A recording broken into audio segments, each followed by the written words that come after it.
Vocês estão vendo aí a fotinha que tá aí? O que tem na fotinha? Que restaurante é esse? Rodízio, ó. Rodízio de carne. E aí, qual que é a piadinha aqui? Qual que é a brincadeira? Pregação é rodízio de carne, não é cadeirão de bebê com fome. Qual que é a diferença disso? No rodízio, quando você tá lá para comer, você ganha 2 fichinhas. Quem já foi em rodízio já viu, uma fichinha verde e uma fichinha vermelha. Aí o garçom traz um monte de coisa. Aí você vai no Tertúlia lá, como o pessoal disse, e é caro, né, irmão? Não é baratinho você ir no Tertúlia todo dia, né? E aí o cara vem com frango. Só que ele não chama de frango, porque frango você come todo dia, né? Ele fala o galeto. Aí você faz o quê? Você põe o vermelho, né? Você, esse não, pô, eu não quero. Eu quero uma carne bacana, gostosa, diferente, né? E aí vem a picanha, vem não sei o que. Aí você põe o verde.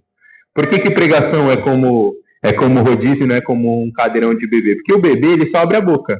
O que tem ali, ele nem vê. Ele só recebe, come e vai embora. Só que a pregação não é assim. O pregador tem uma responsabilidade. Qual que é a responsabilidade do pregador? Pregar a palavra, somente a verdade e apenas a verdade. Amém? E qual que é a responsabilidade da igreja? Quem sabe? Atos 17:11 vai dizer assim: os bereanos eram mais nobres do que os tessalonicenses, pois receberam a mensagem com grande interesse, examinando todos os dias as escrituras para ver se tudo era assim mesmo. Quem estava pregando lá em Beré era só Paulo e Silas. Só Paulo e Silas. E os bereanos falavam o quê? Que ele é bênção, não vou nem perguntar, né? Não. Eles olhavam as escrituras todos os dias para saber que o que estava sendo pregado era a verdade. Então, independente de quem está pregando aqui, falei isso no domingo passado, falei de novo e repetirei algumas vezes, a igreja tem a responsabilidade de filtrar o que vai receber e o que não vai receber, se isso é verdade ou não é verdade. Amém? Então, fica com a fichinha aí na mesa. Se for a verdade, você põe o verde. Se for o vermelho, você só deixa em cima da mesa, depois você conversa com a gente, fala, não entendi, eu li, não era bem isso, amém? Então, prelúdio feito, vamos à introdução.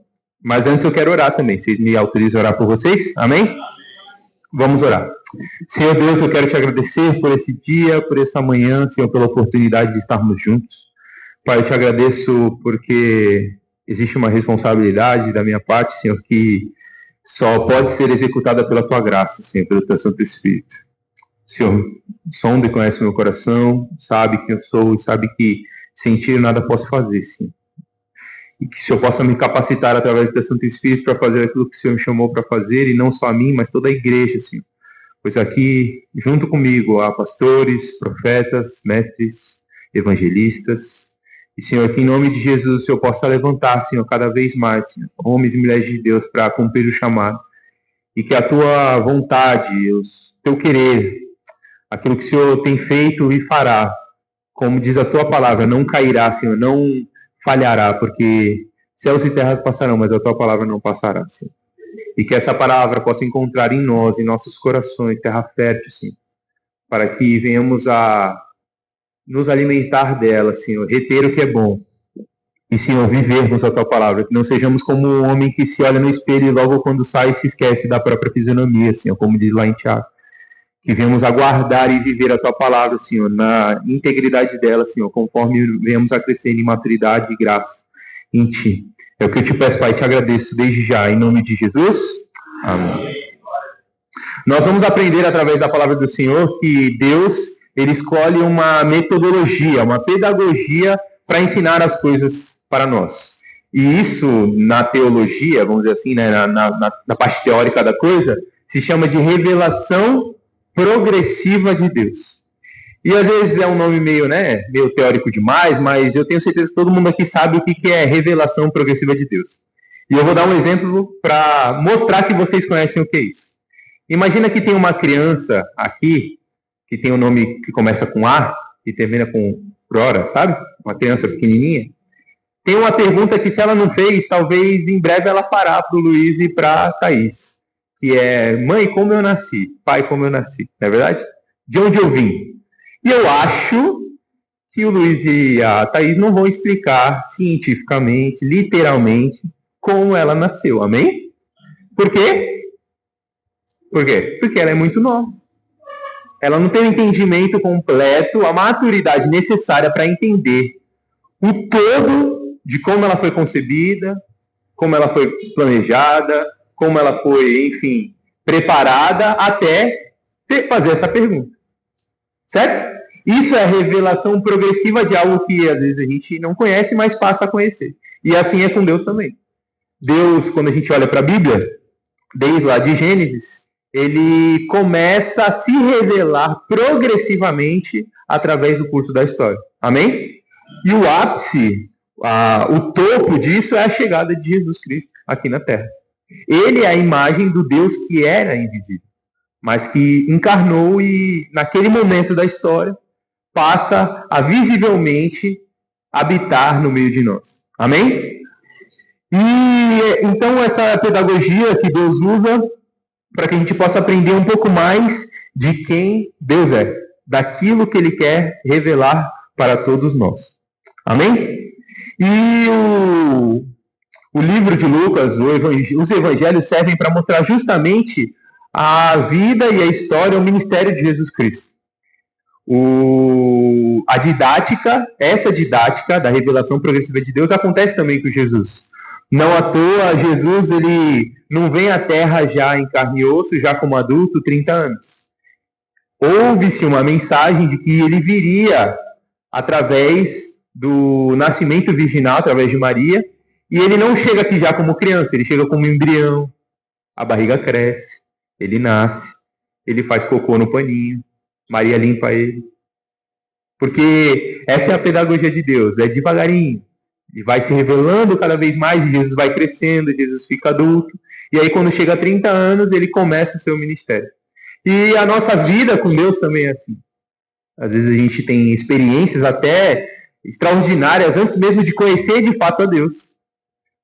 Quando a gente lembra dos milagres que Jesus fez, até mesmo o milagre no casamento, talvez todos aqueles viram aquele milagre, aquele poder de transformar água em vinho, mas não necessariamente todos continuaram a seguir Jesus.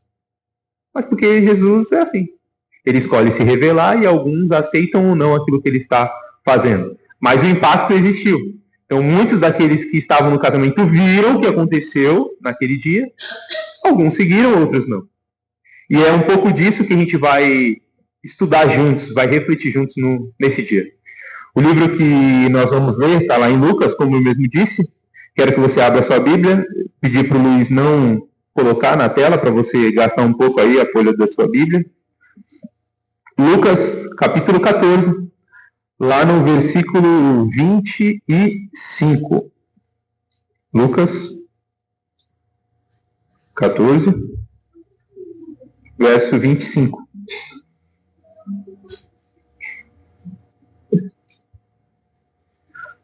Assim diz a palavra do Senhor a partir do verso 25, no capítulo 14.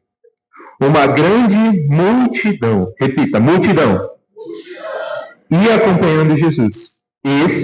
Jesus, voltando-se para ela, disse, verso 26, se alguém vem a mim e ama seu pai, sua mãe, sua mulher, algumas traduções, esposa, seus filhos, seus irmãos e irmãs, e até a sua própria vida, mais do que a mim, não pode ser meu discípulo. E aquele que não carrega a sua cruz e não me segue, não pode ser meu discípulo. Verso 28. Qual de vocês, se quiser construir uma torre, primeiro não se assenta e calcula o preço, para ver se tem dinheiro suficiente para completá-la? 29. Pois, se lançar o alicerce e não for capaz de terminá-la, todos os que a virem rirão dele, dizendo, este homem começou a construir e não foi capaz de terminar.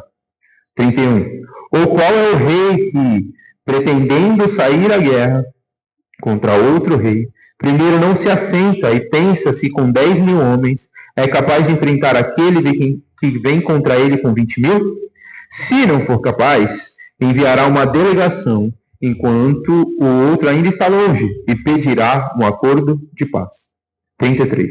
Da mesma forma, qualquer de vocês que não renunciar a tudo o que possui, não pode ser meu discípulo. O sal é bom, mas se perder o sabor, como restaurá-lo? Não serve nem para o solo, nem para adubo. É jogado fora. Aquele que tem ouvidos, ouça. Amém? Como a gente pôde ler, uma grande multidão acompanhava Jesus, e além dessa grande multidão, os discípulos também acompanhavam Jesus. Não à toa, um deles foi o testemunho ocular dessa situação e passou para Lucas o que aconteceu. E Lucas pôde registrar isso para Teófilo. E nós sabemos, nós entendemos, todos aqui já têm uma caminhada com Deus, nós sabemos que seguir Jesus traz muitos benefícios. Você vive coisas extraordinárias, coisas milagrosas, e isso faz parte de acompanhar a Jesus Cristo, faz parte de estar em constante contato com Ele.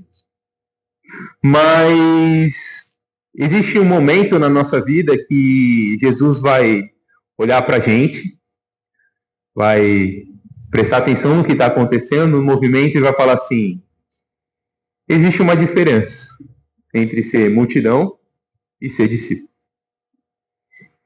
Existe uma diferença entre ser multidão e ser discípulo. Nem todos que seguem Jesus são necessariamente discípulos de Jesus. Certa vez eu conversando com a minha mãe, a gente troca bastante ideia sobre a vida, enfim, e a gente conversou sobre que é um ato de amor explícito alguém se dispor a falar a verdade para você. Porque a pessoa não tem só que falar a verdade, às vezes ela tem que se indispor também a falar a verdade. Porque às vezes o que ela precisa falar para você é algo que não é tão agradável assim. E é muito mais fácil você falar coisas agradáveis para as pessoas. Inclusive coisas que elas querem ouvir.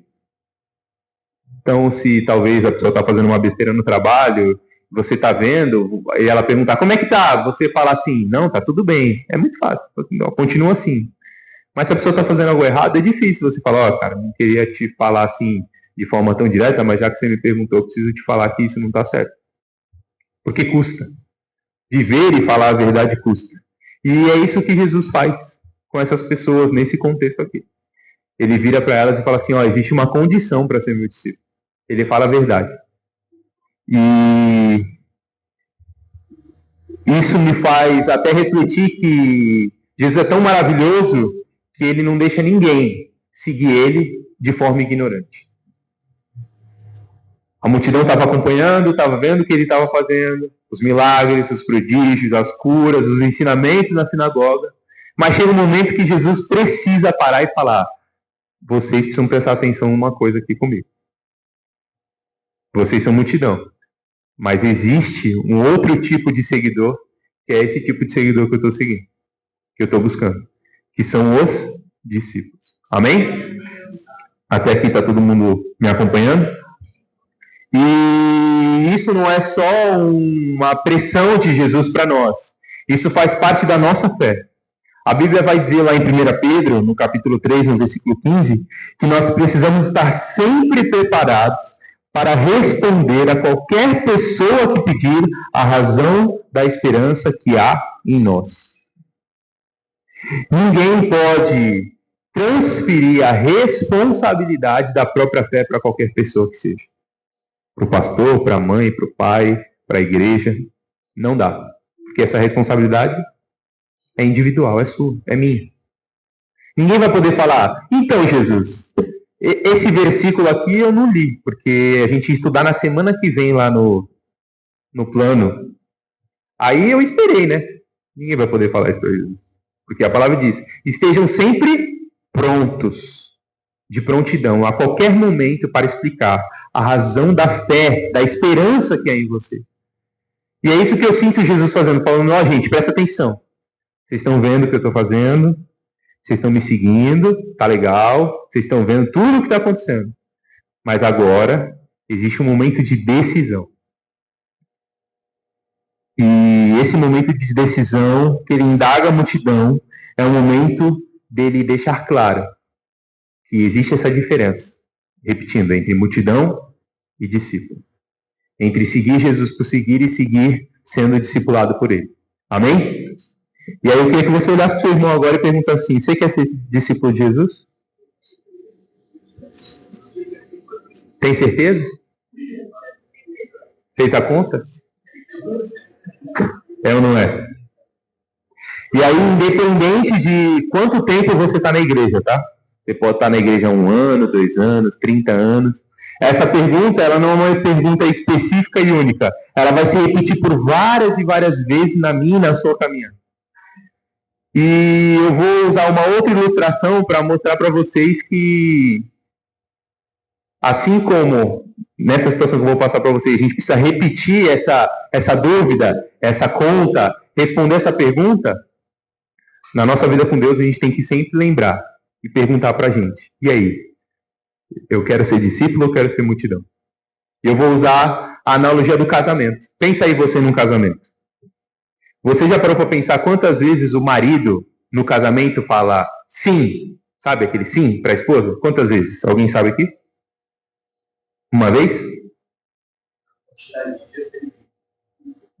Primeiro, no namoro, não é? Antes de namorar, ele olha, cara bonito, olha para mim e fala assim: cara, quero namorar para casar com essa, não é? Namorar para casar, porque ele é crente, né? Ele namora para casar. Namora para casar essa pessoa. E aí, naquele momento, ele decide falar sim. Então ele chega e fala: sim, quero namorar com essa menina. Só que ele é um garoto muito abençoado, né? E todas as menininhas da igreja querem ele. E aí, ele, namorando, continua dizendo sim para aquela moça. E aí ele marca o casamento com ela, anota lá na agenda o cartório, aí chega no dia do cartório, ele fala assim de novo, que ele tem que confirmar lá na frente dos homens que ele quer casar. E aí na igreja, chega o dia, ele sobe no altar e ele diz sim de novo. E aí ele continua a vida dele, trabalhando. Aí no trabalho tem uns abençoados, umas abençoadas que trocam uma ideia: ó, você tá bonito hoje. Aí o que ele fala? Sim para a esposa de novo. E durante toda a vida dele, ele continua falando sim. E essa analogia serve para isso que a gente está falando hoje. Todos os dias existem situações que vão nos colocar nessa mesma tensão, nesse mesmo dilema. Multidão ou discípulo? Multidão ou discípulo? Multidão ou discípulo? Então, a gente precisa entender que a vida com Deus, a caminhada com Deus, é uma caminhada de identidade, de ser discípulo e de decisão. Nós precisamos decidir sermos discípulos, ou não. Isso vai muito mais do que vir à igreja. Isso vai muito mais do que vestir uma roupa que às vezes era um pouco escandalosa demais quando você não via para a igreja, agora você não usa. Vai muito mais daquilo que você fala, a forma que você fala. Isso também faz parte de ser discípulo. Mas essencialmente não é esse tipo de pergunta que Deus está fazendo. E Deus é tão maravilhoso que ele deixa claro o que é ser discípulo. E a gente leu aqui, a gente vai reforçar essa leitura, quando ele diz assim: aquele que ama mais. Aquele que ama mais. Aquele que não deixa tudo que tem para trás. Esse não pode ser o meu discípulo. Amém? Vou pedir para o Luiz passar, mais uma vez. E aí eu queria que a gente lesse novamente o verso 26. Vamos ler junto? 14, lá no verso 26. Lucas 14, versículo 26 diz assim: se alguém vem a mim e ama seu pai, sua mãe, sua mulher, seus filhos, seus irmãos e irmãs, e até a sua própria vida mais do que a mim, não pode ser o meu discípulo. E o 27 fala o quê? Aquele que não carrega a sua cruz, não me segue, não pode ser meu discípulo. E o 33. Da mesma forma, qualquer de vocês que não renunciar a tudo que possui, não pode ser o meu discípulo. Então, os 3 pontos principais para que a gente possa entender e escolher ser discípulo de Jesus é amar mais a Ele, aborrecer e largar tudo que tem. Amar mais a Ele, aborrecer e largar tudo que tem. Amar mais a Ele a gente acabou de ler, né? Na nossa tradução ele diz assim: se você amar mais sua mulher, seus filhos, mais do que a mim, então não dá para ser meu discípulo. E aí você pode perguntar assim: mas Felipe, você disse aborrecer, o que aborrecer tem a ver? Aí eu coloquei para vocês, ó, tá aqui, ó. Está escrito lá no original, no grego. Aborrecer. Vamos ler junto? Legal. Brincadeira. O original, ele vai dizer aborrecer porque algumas palavras naquela época não tinham tanto significado específico para aquilo que a pessoa queria dizer. Então, tudo que estava no contexto servia como uma cama para poder explicar aquilo que a palavra principal queria dizer. E no original, e até no inglês, quando eles traduziram esse versículo, ele diz aborrecer seu pai, sua mãe, ao invés de amar mais. E isso não cria uma discordância do texto quando a gente compara os dois. Na verdade, isso enriquece aquilo que a gente vai entender do que o versículo está nos ensinando. E para poder exemplificar também com outra ilustração, talvez na época de algumas pessoas mais velhas, não tão mais velhas assim, mas um pouco mais velhas que eu, quando você ouvia falar assim, alguém chegar para você e falar, ih, que zica, o que significava? Fala aí, Cabral, quando alguém falava assim, ih, que zica, hein? O que significava? Não sou velho. Não é, né? Significava que deu ruim. Azarado, não é isso? Zica era algo ruim. Só que eu, que sou mais novo, o Cabral, que é mais novo como eu, quando alguém falava assim, caramba, que zica, hein? Era algo bom. Algo maneiro, da hora. Por quê? Porque a linguagem, ela vai se transformando conforme o tempo. E aí, eu pesquisando isso na internet, eu vi uma frase muito legal que diz assim, é importante entender que a tradução envolve não apenas a transferência de palavras, mas a transposição de cultura, contexto e intenção, o que torna um processo bastante complexo. Mesmo com essas limitações, traduções são essenciais e desempenham um papel crucial na comunicação global, permitindo que as ideias e o conhecimento superem as barreiras da língua. O que isso quer dizer? Se a gente lê numa tradução diferente, vai falar assim, pô, mas como é que Jesus está falando que eu tenho que aborrecer meu pai, aborrecer minha mãe, aborrecer minha esposa? Quer dizer, então, que eu tenho que ir para a igreja, chegar em casa e chutar o cachorro, xingar ela? É isso que quer dizer? Não. O contexto vai dizer que você tem que estar disposto a aborrecer e ser aborrecido por causa de Jesus Cristo. Porque isso fazia parte do que acontecia lá atrás.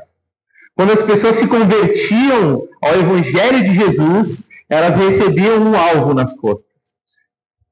E aí elas não deixavam só o aborrecimento tomar conta da sua casa. Às vezes elas morriam. Elas eram perseguidas. Elas perdiam o emprego. E é isso que Jesus está falando. Você tem que estar disposto a aborrecer quem agora te vê como alguém diferente dele. E no versículo que diz assim, ninguém pode ter dois senhores, porque há de amar mais a um do que o outro.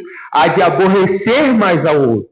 Esse aborrecer é a mesma palavra que a gente vê nesse outro versículo que eu acabei de citar. Então, aquele que passa a ser discípulo de Jesus tem que ter em mente que você vai aborrecer as pessoas que não são discípulos de Jesus. Às vezes as pessoas e às vezes a si próprio. Talvez você foi no rodízio lá na tertúlia e viu aquele monte de carne e aí você naturalmente vai querer comer tudo. Mas você é discípulo de Jesus. E aí você tem que fazer o quê? Deixar a gula de lado. Porque senão você está amando mais a sua vontade do que a vontade de Deus. Mas pô, com gula? É com gula. Às vezes com uma mentirinha branca, né? Ah, avisa que eu não tô. Hoje não vai dar. Tô chegando. Essa eu peco bastante, tá repreendido no nome de Deus. Tô chegando e não tô longe. Mas é mentira. Não é mentira? Se eu tô chegando, não tô longe. E aí, nesse momento, volta a pergunta. Lembra a pergunta do sim do casamento? Volta a pergunta de Jesus. E aí, Felipe? Você está chegando ou você está longe? Você é meu discípulo ou você é a multidão? Você vai comer isso tudo mesmo? Você precisa comer isso tudo? Ou dá para dar uma maneirada, comer um pouquinho menos? Nós precisamos lembrar que existe uma diferença entre multidão e discípulos. E aí eu queria também, para ilustrar mais uma vez, pedir para o Luiz passar aqui, e eu fiz a... Pode passar. Eu vi um vídeo no YouTube de uma imagem muito interessante de por que é importante a gente amar mais a Deus do que tudo e qualquer outra coisa. Eu inventei aqui a vida do Jared. O Jared é um menino que faz faculdade, e aí ele encontrou uma menina muito interessante, e ele fala, vamos sair, a menina dá um toco dele. Fala, não, tu é chato, tu é crente. E aí, Jared agora fica bem triste. E aí a vida do Jared é assim, ó, ele começa a prestar atenção na aula, para se formar na faculdade, para ter uma boa educação, e logo ter boa educação ele vai conseguir melhores empregos, e aí ele vai ter uma vida melhor. E para que ele vai ter uma vida melhor? Para dar o troco na Josefina. Não é verdade? Por quê? Disse não para ele. Então eu vou ser rico, eu vou ter carro, eu vou ter tudo, para chegar e falar assim, tu não me quis lá atrás? Agora está aqui, ó. Pode parecer brincadeira, mas aquilo que a gente faz de mais simples vai refletir aquilo que a gente mais ama. Quem é o nosso Senhor? Jared ainda não tinha conhecido o projeto de Deus, estava lá na faculdade, ficou bravo, triste. Aí conversou com o Luiz Henrique e falou, pô Luiz, cara, quero dar o troco nela, cara. O que eu faço? Ele falou, vai conhecer Jesus, você precisa de Jesus. Aí ele vem na projeto, ouve a palavra, ele se converte. Agora o Jared tem uma vida renovada, amém? Amém. Aí a vida do Jared é assim, ó, ele continua prestando atenção na aula. Não é verdade? Por que ele vai prestar atenção na aula? Para ele poder se formar na faculdade. E aí ele vai se formar na faculdade para quê? Para ter uma ótima educação, conseguir um bom emprego, ter uma vida melhor, para quê? Para glorificar Deus. Quem você ama mais? Quem eu amo mais?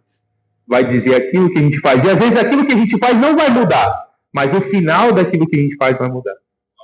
Porque antes você queria ferir o ego do outro porque te feriram, antes você queria dar o troco para o outro porque te deram o troco, antes você queria fazer o que quer que seja. Mas agora você e eu, nós, como os discípulos, fazemos para glorificar ao nosso Senhor, nosso Deus. Porque nós precisamos amar a Deus mais do que qualquer outra coisa. Então essa é a vida do Jared agora, ele se converteu, tá, gente? Pode ficar tranquilo.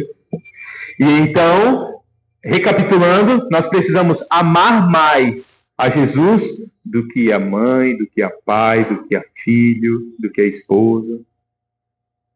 Isso não vai, pode ficar tranquilo, de quem é casado aqui, não vai criar uma tensão no seu casamento, porque eu tenho uma novidade. A sua esposa não ama mais a Deus do que a você.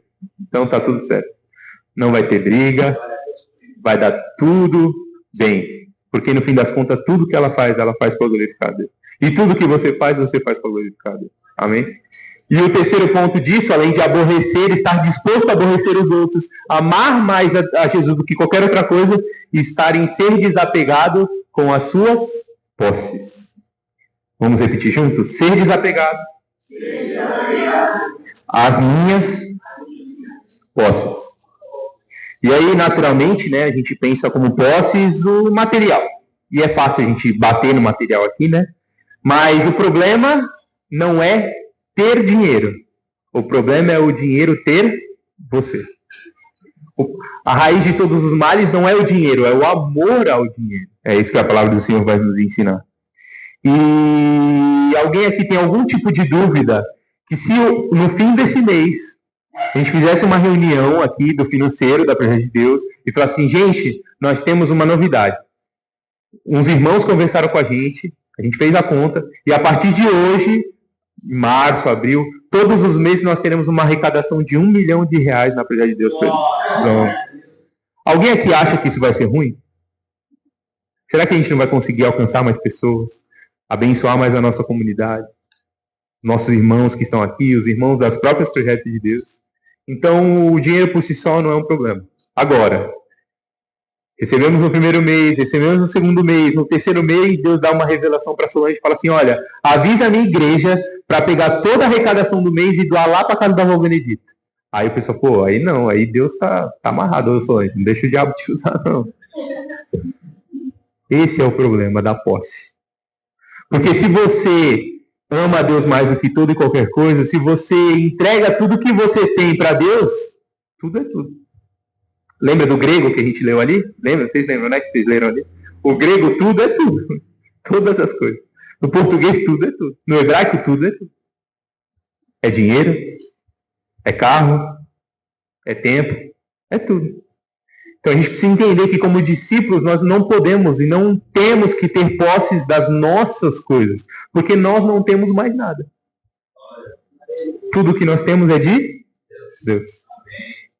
E uma vez eu vendo um vídeo no YouTube de um cara até um pouco controverso, assim, meio estranho, ele perguntaram para ele assim, você não tem... Ele é policial, ele começou a falar um monte de coisa na internet, a expor um monte de coisa, ele falou assim, você não tem medo de morrer, não? E ele se diz cristão. Aí não sei se ele é multidão ou discípulo, só Deus pode, né, dizer, mas ele disse assim, eu não tenho medo de morrer, porque eu faço oração do Pai Nosso. Aí eu falei, oração do Pai Nosso? O que isso quer dizer? Ué, vamos orar junto, Pai Nosso, aqui, todo mundo? No 3? 1, 2, 3. Pai Nosso, que estás no santificado, venha a nós o vosso, seja feita a tua vontade. Se eu decidir largar a minha vontade pela vontade de Deus, eu não tenho que ter nem medo. Se Deus quiser me levar, a vontade é dele. E isso mexeu comigo. Porque às vezes a gente acha que a vontade de Deus vem sim, às vezes, sobre as coisas materiais, mas quando a gente larga a mão das nossas posses, existem coisas que a gente segura que estão para além das coisas materiais. O medo, a ansiedade, o futuro, os nossos sonhos. Então, o discípulo tem que chegar no momento que ele tem que falar assim, ó, Senhor, tudo que eu tenho é teu. Inclusive os meus medos. Então, quem é discípulo de Jesus não tem medo de nada, amém? É difícil, né? É complicado. Por isso que a gente tem que sempre lembrar, e aí? Isso que eu estou segurando aqui, é isso que eu estou guardando. É meu ou é de Deus? Esse medo, essa ansiedade. Por isso que ele fala assim, vocês estão preocupados com o que você tem que fazer amanhã? Olha o passarinho. Aí você fala, não, Deus, não dá. Não dá para olhar o passarinho. Amanhã o boleto chega, não tem o que fazer.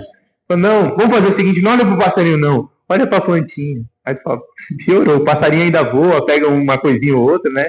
Dá de comer pro filho, e eu? O que eu vou fazer?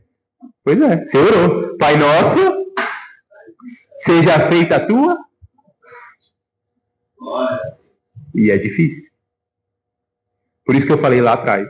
A gente tem que sempre lembrar dessa passagem. Porque às vezes a gente se acostuma rápido das coisas, a gente esquece rápido daquilo que uma vez a gente até às vezes já abriu mão. Então talvez você por muito tempo não teve nem medo de morrer, porque você estava em Cristo. Pode vir, vou pregar no meio da favela, vou para a Síria.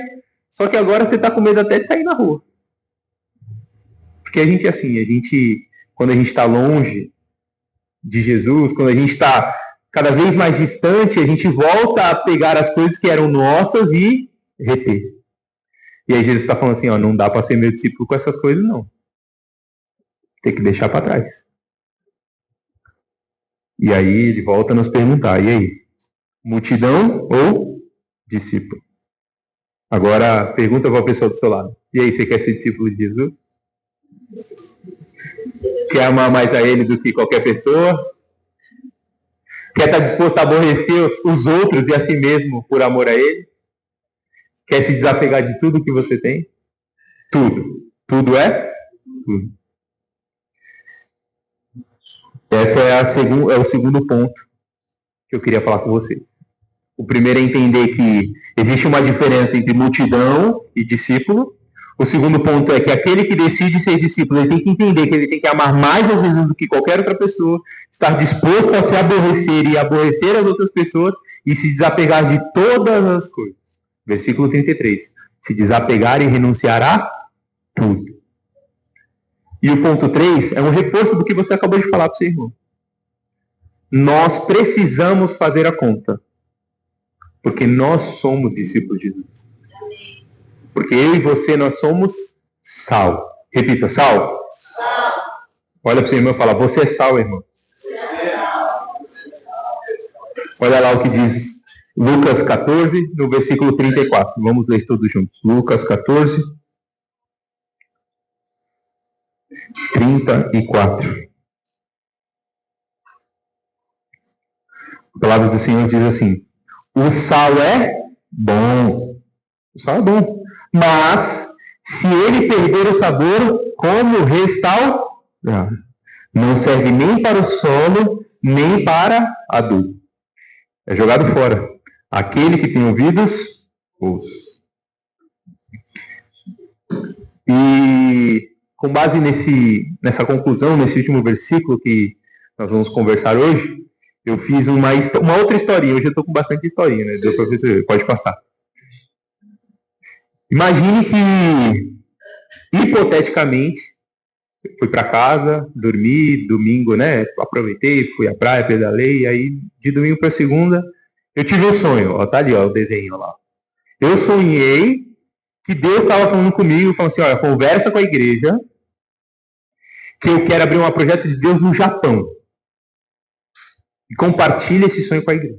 Amém? Então eu chego, espero a semana, vou orando, uma pessoa fala, pô, não sei porquê, mas eu estava orando também, lembrei de você, aí me deu uma palavra assim, Japão. Aí eu, meu Deus, já tá confirmando. Aí começa, aí domingo eu falo, gente, eu tenho uma revelação para dar para vocês, eu pedi confirmação, Deus falou comigo, ele quer abrir uma igreja para Deus no Japão, amém? Glória a Deus, nossa, que bênção. Eu preciso da ajuda de vocês. Eu não tenho dinheiro, ninguém tem dinheiro, a igreja não tem dinheiro. Vamos fazer, sei lá, um catadão aqui, a gente vende o bolo da Lucy, vende o bolo do, sei lá, do Bem Casado do Valtemir, a Solange faz locução para, sei lá, e doa. Enfim, todo mundo se junta e a gente levanta o dinheiro porque Deus quer que a gente abra uma igreja no Japão, amém? Eu também vou fazer minha parte. Vou lá, aí eu vou falando no Guarujá, pastor Ney, olha, Deus tá me mexendo aqui para uma coisa. E ele falou, Felipe, tem alguma coisa a ver com gente de olho puxado? Eu falo, meu Deus, é de Deus. Aí já eu falo para ele, a gente fala lá, junta a igreja, junta o dinheiro, lá no Canal 1, todas as igrejas, vou até Dourados, enfim, conseguimos o dinheiro. Glória a Deus. Amém. 6 semanas no Japão, passagem comprada, visto aplicado, aprovado, de primeira, tudo certo.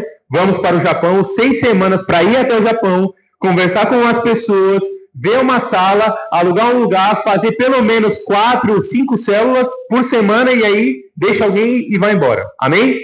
Esse é o plano das 6 semanas profético para a Projeto de Deus no Japão. Beleza? Aí eu falo assim, gente, para vocês acompanharem esse projeto missionário, eu criei um Instagram, Projeto de Deus no Japão, e vou postar toda semana o que está acontecendo lá no Japão. Amém? Primeira semana, eu vou para Disney do Japão. Cheguei, é normal, né? Pô, jet lag, tô cansado, pô, 24 horas de viagem, também sou filho de Deus, né? Vou lá, comprei o ingresso, Disney no Japão, ó, só que legal. Não se escandalizem, tá? Eu sou um dragãozinho, não tem nada a ver, nada de espiritual aqui. Fui pro Japão, postei a foto. Tá tudo bem, né? Ninguém é de ferro. Primeira semana, fui dar um passeio. Porque tem que fazer umas 5 células, é a primeira semana ainda, tá tudo certo. Próxima semana, pô, campeonato de skate perto de onde eu tô, caramba, mó legal, gosto de andar de skate, vou dar uma olhadinha, né? Aí já conheço os amigos, aí ando um pouco, quase me machuco, mas tá tudo bem, eu preciso só da voz, não preciso do pé pra pregar, né? Tá tudo certo. Segunda semana, passou Felipe no Japão, amém? Terceira semana, caramba, pô, não sei quem sabe, mas eu já fiz curso de desenho japonês, sabia? É verdade, não é mentira, isso é verdade. Aí eu vejo lá, pô, loja de mangá, Pokémon, Dragon Ball, Naruto, pô, adoro essas paradas, tá? Aí eu compro um monte de revista, posto, gente, que da hora, cultura japonesa, vou usar pra pregar, pra falar do amor de Deus com Naruto, tá? Beleza. Quarta semana, pô, eletrônico, Japão tem tudo, iPhone, Samsung e tal, celular, projetor, fone de ouvido. Amém? Quarta semana no Japão. Quinta semana, caramba, tá nevando, vou conhecer a neve, Monte Fuji, pô, velho, qual vai ser outra vez que eu vou conhecer o Japão? Beleza, amém?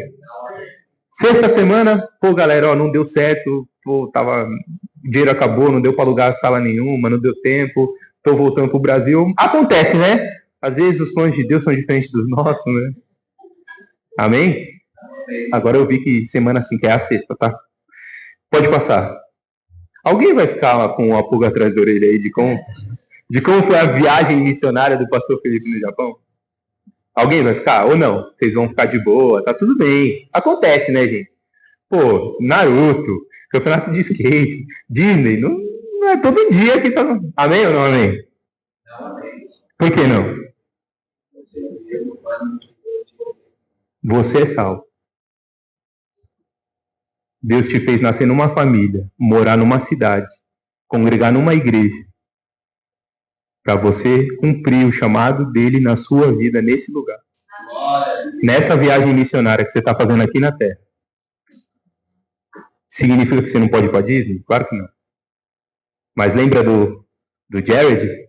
No fim das contas, é para um propósito maior. Então, aproveite sim. Mas não se esqueça que você está numa viagem missionária. Talvez não no Japão, na zona noroeste, ainda. Mas existe uma missão para você aqui.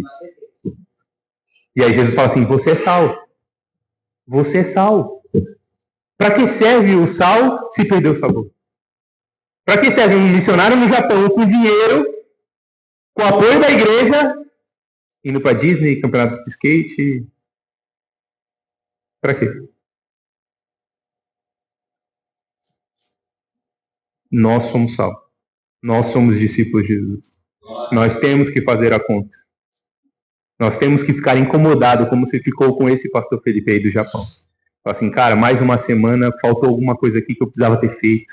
Essa pessoa chegou em mim, falou que não estava bem no trabalho, e eu falei, irmão, assiste um vídeo no YouTube lá, uma frase motivacional, e tá tudo bem. Não tenho tempo. Para que serve o sal se perder o sabor? E aí a Bíblia fala assim, não serve nem para o adubo, né? De forma clássica, mas não serve nem para cocôzinho, não serve. Mas você serve, você é precioso nas mãos de Deus. Ninguém está aqui à toa. Eu glorifico a Deus porque todos que estão aqui fazem parte da minha história, oram por mim, falam do amor de Deus para mim, contam comigo para fazer o que eu faço aqui. E eu conto com vocês para vocês fazerem o chamado de vocês. Pastor é chamado. Tem outros pastores aqui. Tem outros profetas aqui. Tem outros evangelistas, mestres. E a palavra de Deus vai dizer, quando a igreja vai crescer? Quando cada um fizer o seu papel. Não é quando o pastor for pastor. Não é quando o profeta profetizar. É quando todos, cada um fizer a sua parte. Ser sal. Glória a Deus. Nós precisamos ser sal aqui. Não há como perder a chance de viver aquilo que Deus te chamou para viver. Porque não tem outro Valtemir. Não tem outra Lucy. Não tem outra Thaís que trabalha com unhas. Não tem outra Bruna que é da área da saúde. Não tem outro Felipe que trabalha com mídia. Não tem. Não tem. A gente não vai encontrar outro. A gente não vai encontrar outro Cabral. Não vai. E aí Deus vai falar assim, e aí? Você é sal. Vai só para Disney? Vai só para o campeonato de skate? Ou você vai lembrar que você precisa salgar essa terra? Você precisa trazer sabor para essa terra. Você precisa levar sede para as pessoas do meu reino. E é com isso que eu quero terminar a mensagem de hoje. Eu queria que você fechasse seus olhos e colocasse diante de Deus e falasse assim, o que eu preciso, qual é a conta que eu preciso fazer? Será que eu já perdi o sabor? Será que eu estou quase ou não? Eu estou à disposição para deixar de ser multidão e ser discípulo de Jesus. Mesmo que você tenha se convertido há 20 anos, 30 anos, não importa. Mais uma vez, Deus fala, você precisa saber que tem coisas que você precisa amar a mim mais do que essas coisas. Tem coisas que você tem que estar disposto a aborrecer hoje. Nós precisamos nos posicionar, porque todos aqui, eu creio, são discípulos de Jesus. E Jesus escolheu usar discípulos para pregar a sua palavra. Ide por toda a terra, pregar o evangelho a toda criatura. Judéia, Samaria, até os confins da terra. Até o Japão, até os Estados Unidos, até o México 70, não importa. Deus conta com você, porque esse é o plano dele. Essa é a revelação que Deus progressivamente nos deu. E eu quero agora que você ore a Deus.